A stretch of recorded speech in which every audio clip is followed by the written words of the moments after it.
Hey there, are you ready to build a fitness business that becomes a true income producing asset? Then I welcome you to the Fitness Business Freedom Show, brought to you by Fitness Revolution. I am your host, Justin Hanover, and we have over 15 years of experience building thriving fitness businesses, and we are committed to sharing our knowledge and expertise with you. You can expect to hear proven business foundations and frameworks, success stories from our coaching partners, and guest experts to give you straight answers for your biggest questions. Doesn't matter if you have an online business, fitness facility, or operate as an independent trainer, you are in the right place to grow your business and create the personal freedom you desire.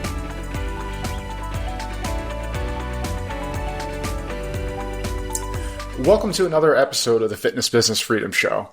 Today we're breaking up our normal programming where we usually share business tactics and insights to bring you a special guest. Today we have the pleasure of speaking with a Fitness Hall of Fame inductee, founder of Optimal Body that has shaped lives all over the world that are battling with MS to live stronger and regain control of their bodies.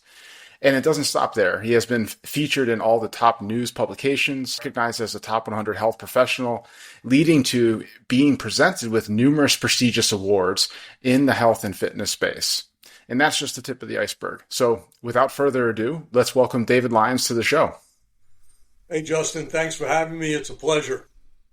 Absolutely. The pleasure is all ours. I mean, it's great to be able to have this time to sit down with you, someone who's been in many different aspects of this space, and you walk through many different seasons and challenges, and it's great to be able to have your expertise and wisdom shared here. So obviously, with the focus of our show being on the business side of the fitness spectrum, and that's definitely one of the beautiful things is obviously a lot of people find like a lot of passion, and that's why they start their businesses because they're fueled by that passion to serve. But we also notice sometimes that doesn't necessarily translate into the business skill set side of things. So I guess maybe if you can share, like, how did you make the shift from being like really passion driven to being able to translate that into business success? Well, it's really learning by doing. I got out of the Marine Corps and I wanted to be in the fitness industry. So I started at the bottom and I worked in back then it was Jack LaLanne's fitness. You know, that he had all those gyms everywhere around the United States, ended up being bought out by Bally at some point. But that's where I started and I learned the business. I learned how to train people. I learned everything about sales. I was kind of in the back end with the managers, like a fly on the wall. I wanted to hear everything and learn everything. And finally, I ended up becoming from a trainer to a salesperson to a manager. And I did really well. But what changed is there was a gym that was opening and it wasn't too far from my house. And I applied there to become a salesman for this new gym. At that point, I got hired, and it was me and 5 other salespeople. And what happened is I ended up outselling all 5 of them combined. So my sales were higher than all of these 5 salespeople. And you know why? Because I loved what I was doing. I had, like you said, the passion for the industry, the passion to help people. So I wasn't trying to sell memberships. I was trying to give people answers to their questions. I wanted to give them the solution to their problems and how they get into shape. And people liked me because of it. So it wasn't so much of a sales pitch for me. It was basically taking people around the gym, talking to them, finding out what their needs were, and then saying, sign here. So, I became the top salesperson. And then, of course, the owner made me the manager. And from that point, he ended up asking me if I wanted to be his partner. And I bought into the gym. And that's where it all started. And from there, I ended up buying and developing and building multiple gyms through my career in the 80s and the 90s. I'm a dinosaur, Justin. So this is a long time ago. I ended up owning 8 gyms at that time, and they were all over the country. I would find gyms that were not in great shape, and I'd renovate them, and I'd go back in, put a sales team in, and then revamp them. So it was a passion for fitness that got me where I am as an owner of the gyms. because without that passion, I don't believe I ever would have been able to make the sales that I did and become the manager that I did, and then of course become the owner. That's amazing. What it really is, obviously, you had a deep level of conviction and confidence in the way that you were presenting yourself, you would say, right? Yeah, I mean, I knew what I was doing. You Mm. know, again, I was a boxer before anything. I was a boxer, a martial artist. I went into the Marine Corps. When I got out, you know, I decided now I'm going to be a bodybuilder. So I went down that road. But it was the passion for the whole industry of fitness, the whole thing of how do people get themselves in the best shape and live a good life and be healthy. And when I was able to then translate that into the business aspect of it, I became a very successful businessman. Mm.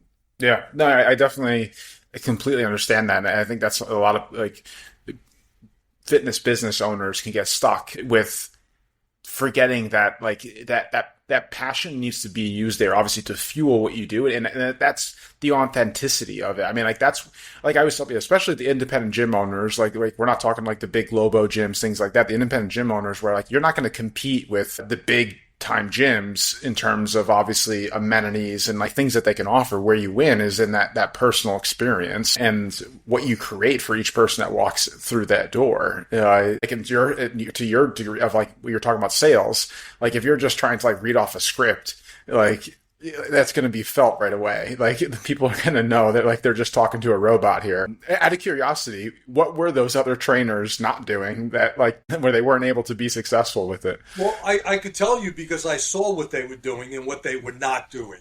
Yeah. You know, they all had figures and numbers in their mind of what Mm. they wanted to reach because we all had goals. I Hmm. didn't care about the goal.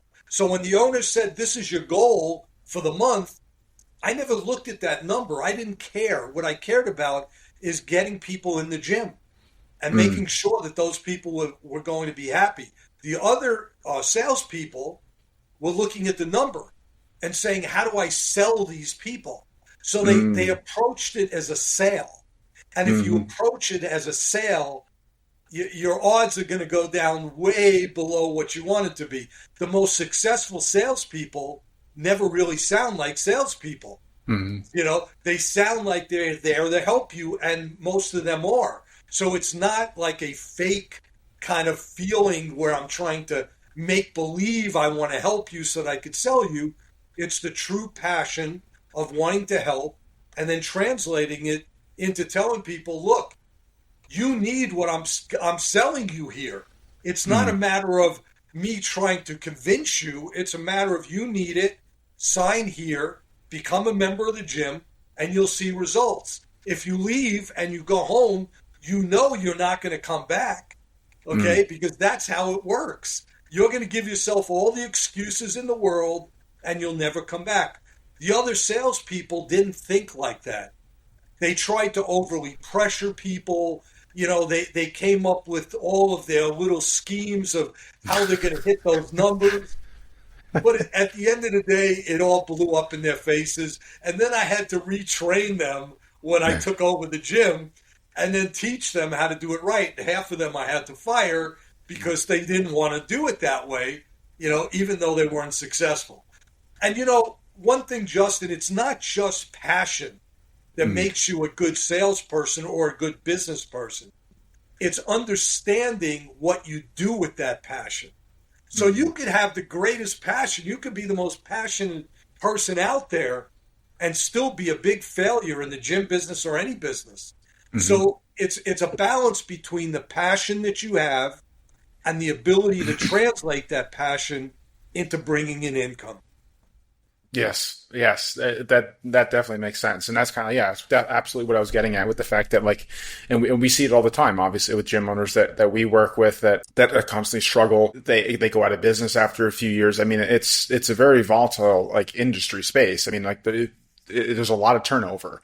Let's put it that way, and it doesn't. And like you said, to your credit, it's not because these people lack the passion or lack the desire to want to serve. It's just appropriately applying that and the focus of what to put your focus on. And like, I love what you just did there, like with the sales thing of like, they put their focus on the wrong metric, basically the wrong thing to pay attention to, and it affected their actions and their thought process around it, where you put your focus on a different metric, if you will, and it same thing, it affected your actions, but it put it in alignment with, I guess it's like more in alignment with what people are looking for. People, again, like what we talked about before we started recording, like people are looking for relationships. Like each person wants to build a relationship and feel a part of something. So obviously, if you're treating your interactions that way and your sales interactions, then your chances of having that person move forward definitely increase. Well, also, Justin, for the gym owner that has to have a staff of people that work for him or her,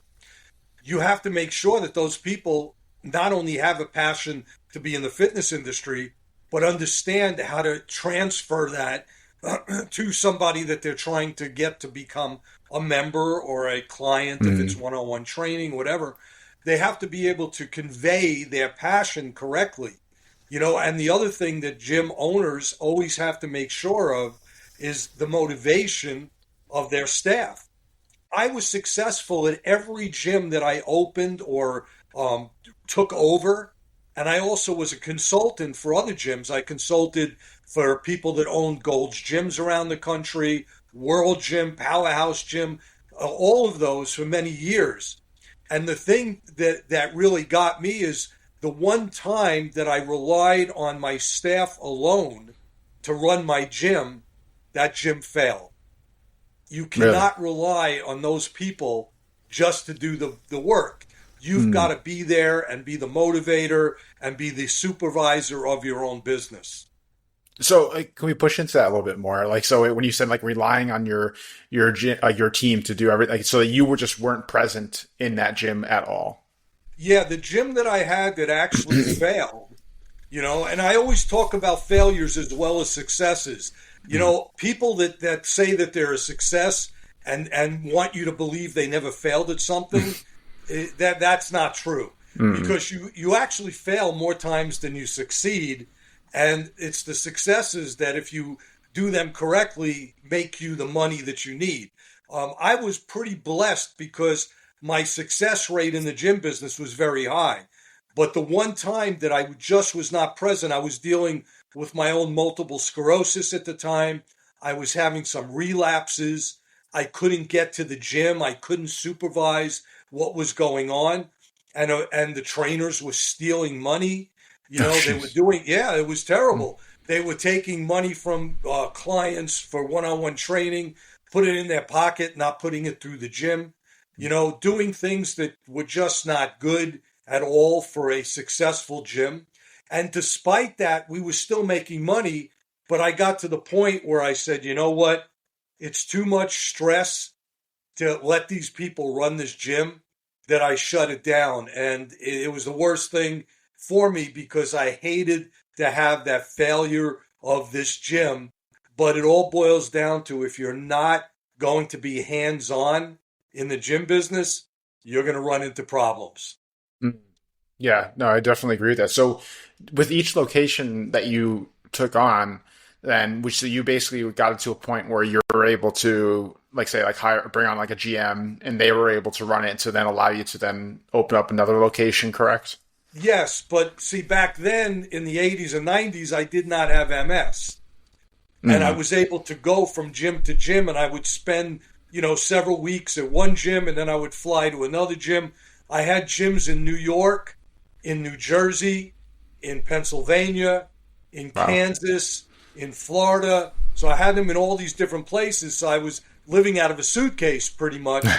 But I put in some really good staff, a great manager, and I would fly to the places, and I never would announce when I was going to show up.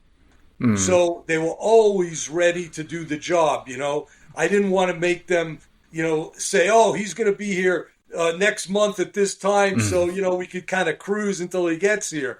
I kept them guessing, but they were all good, really good managers, good staff, but I still supervised, whereas the gym that I bought when I had MS, I could not be there and I couldn't really supervise, and I put other people in charge, but I still needed to supervise those people, and that never happened. No, that's definitely some good insight to share there because like I think a big dream for a lot of like gym owners is to like open multiple locations, and that can be a great avenue. Some maybe not so much a great avenue, and I think some don't realize that you still you have to have your hand in each one. You can't. It's not something you can like set it and forget it, and think that it's going to keep producing for you. So I think that's a great insight to you're able to share into that. Well, one of the things, Justin, that I found, again, I'm an old man, I'm in my 60s, so I've been around for a long time. There's a lot of entitlement now I see with a lot of people that are younger. They feel that they're entitled to things and they don't have to Mm-hmm. work so hard for them. And I found that it was very hard to find the same quality of people that I found in the 80s and 90s at the same age. They Mm-hmm. were more motivated. They were not entitled. They felt they had to work to earn money. It's a little bit different in this day and age. Yes. So it's a little Yes. harder to find that staff that I was finding in the 80s and 90s. Yes, no, that is definitely true. I mean, obviously, dynamics change, like generations change, like so, like things change. Obviously, we have to be able to adapt to those different scenarios. So, I mean, that's good. But like I said, like in essence, though, it still shows how much like a hands-on like situation it has to be. Like, if it's not you, then it has to be someone equal to you that is there driving the mission and overall brand. Basically, I mean, it definitely can't be something that you just step away from and hope for the best. Yeah, Um, I was pretty spoiled because I had this kind of model that had worked, over and over and over again. So I figured if I just plug it in and I put some people there to go and follow it, they're yeah. going to do what I would do. But unfortunately, it didn't happen. But, you live and learn, and Hmm. you've got to fail just to get to the successes a lot of time. I did it in reverse. I had all the successes, and then I had a failure. Yeah, yeah, yeah. Which sometimes, depending, that can almost be even harder because it's like you go through that string of success, and then it's like boom, like you get hit, like something rattles you that it's like whoa, like where did that come from? Like I haven't been having that, and just that's even a further testament, obviously, to yourself of overcoming that type of dynamic. Because it's one thing if you're like struggle right from the beginning and it's like okay well I'm used to that now but when you haven't and all of a sudden it hits you then it's like it shows more character in that sense to not let that be something that stops you at that point. um but I'm curious to go into that a little bit more with like the team stuff um like when you would maybe implement or take over, like you mentioned, like you take over some gyms that are underperforming and like acquire them and like build up the teams. I guess share some insight into like building a team in terms of like what are some key things that you focused on to either turn around the team or be able to get a team to start performing at peak. Well, number one, I made sure that anyone that was a staff member of any of the gyms had the motivation for the right reason. So it wasn't always, just money driven. I need to make Mm, money, so I want to be a trainer here, or I need to mm, make money, so I want to be a salesman. It was what is your passion? What is your motivation for wanting to be in the gym business? mm, And if that motivation was not correct, I would not work with that person. So whenever someone said to me, "Well, I want to be rich like you," or "I want to make as much money as I can," and I want to be like Donald Trump or whatever, I walked away from those people because those people don't have the right mindset to be of service in a service business. mm, So I made sure that their motivation was correct, that their first thing that they talked to me about was their passion for fitness, their desire to help people. Those were the things that were important. And then I taught them how to sell, if they were salespeople, mm, how to sell the gym. mm, What is it that you do first? Well, the first thing you do is you don't try to sell the gym. You try to find out what that person needs and what their loves are. So, mm, for instance, I would always say to somebody, what sports do you like? Okay. And if they said, well, I like tennis, I would point them out to the equipment that would help them with their tennis game. And then I'd explain how we can utilize that equipment to make their game better. So you get that rapport with the person, you make that connection with the person, and I taught that to everybody. So even the trainers, I always told trainers, you know, you want to get, what is the goal? Don't start telling people how great you are as a trainer. You don't need to throw your credentials out there and tell them how you're going to get them to look like Arnold in 2 weeks. You know, you want to find out what it is that they want to do, what their goals are, and then explain to them how you're going to put this game plan together to give them that goal in the shortest amount of time so that they can get on with their lives and be as healthy as they want to be, or if there's someone that wants to compete in a competition, how they're going to get to that competition. It's all about the person that you're working with. And that's how I trained my staff, whether it was sales, whether it was trainers, whether it was the janitor that was cleaning up the gym. I would sit them down and I explain the importance of the cleanliness of the gym, that it's not just, hey, I'm going to pay you, you know, X amount of dollars to clean my gym. I want you to understand how important it is to eliminate germs in a gym. How important it is that you are giving these people a clean place when they walk in here so that they can be comfortable when they get their workouts done. I would never hire someone who is just out to make $1 as a cleaner. So my staff was very tight. We were so tight that we would have parties once a month in every one of the gyms, and everybody came. The trainers, the salespeople, the managers, the massage therapists, the people that clean the gym, everyone wanted to be part of this because we created a family atmosphere where everybody cared about the success of the gym. It wasn't like a job to them. And that's how you develop good team members. I love that. I mean, like you said, like definitely like understanding their motivation and their drive is because obviously that's something you can't teach. You can't like implement that into somebody. That's their desire. That is what it is. So it's right. And now it's a matter of you making sure that it is in alignment with what you need in the business. So like that's important. Like, so it basically what comes down to what you're saying is obviously to build a high performing team and starting from the foundation needs to be there. So, cause then you can build on that and teach and help and nurture them, but you can't do any of those things if obviously the right motivation isn't there. Right. You know, you can't take garbage and turn garbage into gold. Yeah. Okay. But you could take dirty gold and shine it up. You know, it's always what you have to work with. You know, that's a good point. You have to work with something that could be molded or changed into what you need, but you can't make a gorilla a lion. You know? Yeah. No, very good point. So I want to shift gears a little bit and go towards like kind of like the marketing focus. And it's clear to see, obviously, like media and PR has definitely been something you've been able to leverage really well, and you've had a lot of success in that channel. I think it's obviously an amazing channel to use for building authority, especially in this space. But I think a lot don't understand how to really go about it or how to leverage it. So it kind of just seems like this mystical thing. If I get invited to a talk show or something like that, then I'll get on it. But so maybe can you shed some light onto like how you start breaking into like the media world and like ways that like people can start like implementing that into their marketing practice?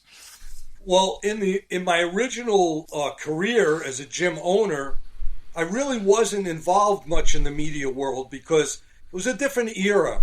You know, back then we didn't have internet, so we weren't doing those things. We would basically were mailing people information and getting them to come in, or you'd have somebody standing on the street corner handing out flyers. You know, now it's very, very different. But when I transitioned into this new world, you know, it was basically I was out there as someone that had multiple sclerosis doing what I was doing, and I was training to compete in a bodybuilding competition. Now, when I started competing as a bodybuilder with MS, nobody was doing it. Now you've got a bunch of people that have multiple sclerosis that are doing really well and are out there competing. Some of them I actually train and have won, titles with multiple sclerosis. But when I first started, I was the only one. So I got a lot of YouTube people that would come and they would videotape my training, and they would, come and ask me things. And then I would be out there and people would see this. And then all of a sudden I started to get phone calls and emails. Hey, would you be interested in doing this or that? I got a publisher that came to me and said, would you be interested in writing your story? We'll pay you to do that. Now, that was a rare thing because usually you don't get paid to write books anymore. No. But I was lucky in 2013 that a faith-based publisher came to me and said, if you don't mind talking about your faith in the book, we'll pay you to write a book. That really started a lot of exposure for me. I ended up getting on Fox and CBS and all these different news shows and tons of podcasts and radio shows. And, and in the middle of that, I was a television producer myself. So I had a lot of ins and I knew a lot of people. So, I guess, for me, I had a little bit of a jump start. It's not that easy to get the exposure that I got, but I was pretty blessed to get it. And yes, it was extremely important, and it helped to build the career that I have now. Yeah, no, absolutely. and that definitely makes sense. The way how things obviously butterfly out from there from one interaction, and I think that's one of the great things about this type of acquisition is once you do get your foot in the door, it can swing it open pretty quickly. It can leading one thing to the next. It's just like you said, kind of cracking that door open, and once you get it open, then it's now you can work with it. But I guess so with your knowledge and understanding of this space, then if you were talking to a gym owner that was looking to start pursuing this path and really trying to leverage PR and media more in their marketing, what would you suggest for them? A very, very, very easy question. You focus on helping the community that you're in. Now, whether that's helping a charity locally, whether it's helping the homeless people locally, whether it's running some type of free camp, fitness camp or boot camp or whatever, where you're helping the locals that are around your area, then you reach out to the news. Or you have somebody reach out to the news, because I had a lot of people when I had my gym later on that would contact the news and say, did you see what David Lyons is doing? The guy's helping all these people with multiple sclerosis and chronic conditions. And then the news would cover it, and then magazines would cover it. If you're helping your community and you're serving people and you reach out to your local news, they're always looking for good news reports. So that is really the way to break the ice and get yourself out there. But don't do it to think that they're going to come because you're so great and your gym is phenomenal and they want to do a story on this great gym that you have. It's got to be about the people. And if you do something for your community, you're then opening up that door for the media, at least locally, to get involved with coming to you and then giving you that exposure. Once you have that exposure, then you can use that because you've gotten footage now, okay? And then you could put that out everywhere and then possibly get national coverage or, other types of news outlets that want to reach out. Look, the greatest thing that happened to me is when Arnold Schwarzenegger gave me the Lifetime Achievement Award in 2015 at the Arnold Classic, and his local news covered it there in Columbus. And I've got all this footage of Arnold handing me the thing, saying, all these great things about me, giving me this award, and the news covering it. What better means of getting out than standing there with Arnold? Exactly. No, definitely. Use what you have. So once you have something, then blast it out. But the first step is getting them to notice you by doing something good for your community. Yeah, I think that makes a lot of sense. That's a good point. It seems like everything we talk about, it keeps coming back to where you put your, and obviously with this, it's not you're putting your focus on the business, it's putting your focus on who you're serving and Right. in your local community, especially being a gym, like you have to care very much about your local community because that is who's that's who Right. you're working with. It's not the people in the different state. It's the people right in No. your same town. So that definitely makes a lot of sense to like come at it from that perspective. And I'm just gonna curious, like you said, you had people reaching out for you. Was that actually a strategy, or people were just doing that? They were just doing it. Wow. My wife always says, you're the most blessed person I've ever seen. You get all these awards, and some of them are back there, Yeah, but yeah, you get all these awards. You get Arnold calling you. You get inducted into the National Fitness Hall of Fame. You're not doing anything. You're just doing what you love to do, and you're getting all of these things happening. So maybe I'm just blessed. I don't know. yeah. But I think there's something to be said there, though, because it's like so many people get so distracted on, like you said, like with the salespeople and originally of like the numbers and like the things that like the goals, and they lose focus on. They first have to like remember that you have to be able to talk to somebody and like can, and it's same thing. It's like what are you with your business, and are you getting just from what really matters, and in terms of like especially in the fitness space, independent gym owners and stuff, like sometimes they can get so focused on growth that like honestly your service isn't that great, like. And it's like that's a tough sell. Like you're not going to grow a business that isn't good. Like if your service and you're not actually getting the transformations that you're saying that you can get, that's a really tough thing. Right? And so I mean like Great. that's like that, I think that's first and foremost, especially in this space. It's like, are you authentic? Are you real? Are you actually walking? Because then it's like then the business side of things like it becomes more in alignment Right. with that. I mean, for you, I mean, it definitely could be a factor of being blessed. Of course, it's also preparation and seizing opportunity. Because I mean, someone who very similar, you could have had those same exact opportunities as you, but may not have capitalized on them nearly as well because of their preparation, of their mindset, of their perception of how they went in. It's a factor of things that come into play, Well, obviously. To remember this, Justin. Everything that I've done in service of helping people, mm, and then it comes back to you. So I don't ever set out to, oh, I want to get on the news, or I want Arnold to give me an award, or I want to be in the National Fitness Hall of Fame. mm, I don't set out to do that. I get up in the morning and I say, who can I help today?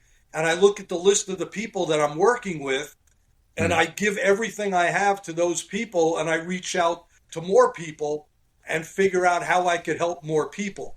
The mm, more I help people, the more these things keep coming back. So mm, it's where you're thinking, where your motivation is, that is mm, very, very important to the success or failure of anything that you do. Because mm, yes, there are people that make money for the sake of making money. I'm not denying that. There are mm, people that are terrible people that are billionaires. yeah. Okay. But that's not how I want to make my money. I want to make Mm, my money because it comes to me because I'm giving more than I'm asking back. mm-hmm, Okay. And as long as I can continue to do that, then I'm hoping that I continue to be blessed with the mm-hmm. opportunities that I have and the ability to make the money that I have been able to make. Yeah. No, I absolutely love that. With your journey as well, like has mentorship played a role for you? Like has that been something that like have you had people in your walk that were kind of in your corner that you were able to help navigate different things? Well, yeah, I mean, look, at the beginning stages, when I was young in my 20s and I was first getting out there, I had a gentleman who was a very wealthy businessman who owned my gym that I ended up partnering with and then buying it from him. He sat me down and he taught me a lot about business. After that, I became a mentor. So I Mm, became a business consultant and I became a gym consultant. And then I helped other people. But I did along the way meet some really great and very successful people. People like Lou Ferrigno, who's a friend of mine who's helped me in many ways.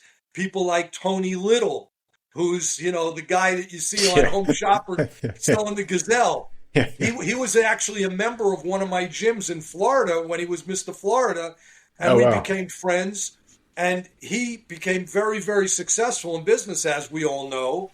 And he always gave me advice, and to this day still does. And then there's Damon John from the hit show Shark Tank, who's a good friend of mine who I've known for years, who is always willing to give me advice if I need it. But I've become more of a mentor than someone who needs to get a mentor at this point. But you're never too old or too smart or too rich to learn. Yeah, no, absolutely. And that's one of the things I love about, like, you don't know where the next mentorship opportunity might pop up, with people that come into your life or things that present. That's interesting. So, like, all those connections that you those all happen through kind of like the same format of how you say Damon John, like that happened. Well, Damon John and I actually partnered on several projects for television. I met him at a meeting when I was in the entertainment business, and he came in and he said, look, let's do something together. And then I found out that he actually used to go to my gym in New York, in Queens. Right. Yeah, when he was a waiter at Red Lobster, my gym was the gym he would go into. But I didn't know him back then because I had so many members. You know, I never met him. He was a young kid at that point. So it was really funny that years later, we ended up at a meeting together and we started talking about where we're from. And he said, "Oh, you're the guy that owned that gym I used to go into." So, and then we actually became friends. And he's been to my house, I've been to his house, and he's a really great guy. People look at him and think, well, he's a billionaire. He's probably full of himself. He's the most down to earth, genuine good guy that there is with that type of money. He has no ego. He's just a great man. Wow. That's awesome. And again, it's just like a consistent theme for you of like how you focus on building relationships, and it shows. I mean, like those people towards people who are obviously authentic and want to actually like put the relationship first. So I mean, I'm sure he would be nowhere near you, obviously, if that wasn't. So it definitely is. Again, it's showing that consistent theme that we keep seeing within our conversation here. Yeah, and Lou Ferrigno, I met him when I was a bodybuilder at a gym, and then we became friends, and we've been friends all these years. Again, Tony Little was a member of my gym, so I knew him from back then. So these are relationships that I've had for many, many, many years. And again, I think it's also like if you went into each one of those with the mindset of like, oh, what can I extract from this situation? They would sense that right off the bat, and like they wouldn't even so again, it's just like coming back to like, what can I give? What can I do? How can I help this person? I don't care who they are, if they're a billionaire or not. Like how, rather than looking at it as like, oh, I know who that is. Like, what can I get? I've never asked any one of them to fund anything that I've ever done. We've all been friends. There are things that we've done together. Like I said, Damon and I produced some TV projects together. Things like that have happened organically. But it's never been, hey, I'm going to call up Tony Little and say, hey, Tony, can you throw me $1 million so I could do something? It doesn't work that way. Yeah, no, I would think not. But I mean, you're one of those people, Dave, that you can just keep talking to on and on and on. Because obviously you have a lot of stories and things that you've been through. I can easily spend the whole day probably talking to you, but I want to obviously be. And as we work towards wrapping up this conversation, I wanted to maybe a little bit of what we've discussed already, but maybe like kind of pull out maybe like one or two pieces of advice for that gym owner that maybe is like starting to see a little success, maybe they've gotten into like that 6-figure realm and they're looking to push to higher 6 figures or whatever. I mean, like whatever their success is for them. I mean, but like, what would you say would be like the most impactful thing for them to focus on if they had to pick like one thing? Never forget that you are running the show. Okay. Never just relinquish your business to other people because you're very successful. I mean, even Damon John, he owns tons of different companies and he's got tons of management that help him, but he oversees every single thing that he does. Okay. That's where you've got to make sure you're always focused. Don't let other people just run something and you sit on the side. And as I said, I tried that once and it did not work and I would never do it again. You have to be hands-on, even if it's a finger of that hand. You've got to be there in some way to make sure that you are the one that's driving the bus that you're driving, not somebody else. And also, if you are successful, you always want to look to expand that success, okay? Because otherwise what happens is you become like complacent, status quo. You don't want that. You always want to look at how can I make this better? And if it's, I've hit the limit at this gym, try to find another location. Expand what you're doing. Magnify your success. Don't just sit on your laurels and say, okay, I'm happy I got this because, one day things are running really well and you're making the money. Another day things could change. Remember what happened to everybody with COVID. Yeah. Boom, a lot of gyms just closed, went out of business. Not controllable. Okay, it happens. The smart people are still in business because they shifted and they to make sure that they took control of what was going on and they found a way to continue to make money even though their gym was not operational. So if you're not hands-on and something goes wrong, how are you going to shift? You can't because you're not involved. You'll be left with your hands going like this. Yeah. What do I do? So always be involved in what you're doing, no matter how successful you are, and always look to expand your success. That's amazing. I think those are definitely two solid points to wrap up this conversation with, and it's something that I hope that you listening to this like take to heart, like really like understand, like listen to what like Dave is saying with this, and like think on it, like really like think on it, like what he's doing. Listen to the show, like re-listen to what he's been saying, take notes, like even if you have to meditate on it, whatever it is that you need to do, but like process, because like that's, and then turn that processing into action, because like that's where the drop off is. I mean, not necessarily a lot of information. It's the application of like what is being shared here.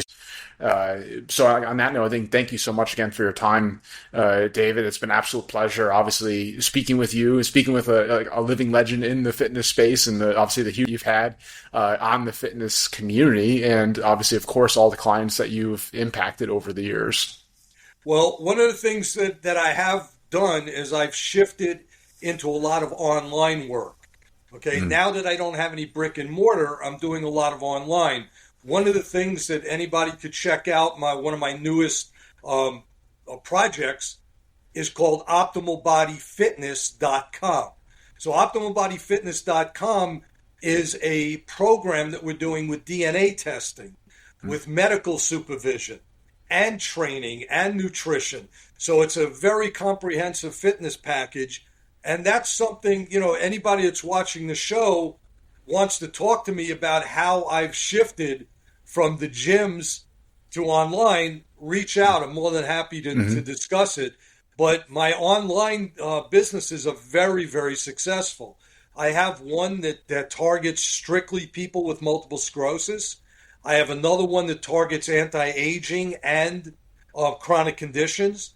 And now this new one, which is called Optimal Body Elite, is targeting not only the physical side of training and working out, but the medical side and the genetic side of how we can combine all of this and get the best type of result from a fitness program.